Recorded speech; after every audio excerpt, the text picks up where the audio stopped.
মহাশিবরাত্রি বিশেষ উপায় ধুদ্র ফুল, কলকে ফুল, বেল শিবকে নিবেদন করবেন।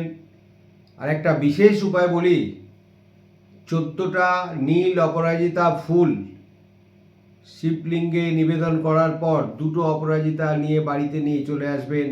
সেই ফুল দুটো শুকনো করে আপনার আলমারিতে রাখবেন। এই 2টো অপরাজিতাই হলো শিব এবং দুর্গার স্বরূপ। এইটা নিয়ে আসবেন, মনস্কামনা পূর্ণ করে মনস্কামনা জানিয়ে শিবকে এই অপরাজিতাগুলো নিবেদন করবেন এবং 2টো নিয়ে আসবেন।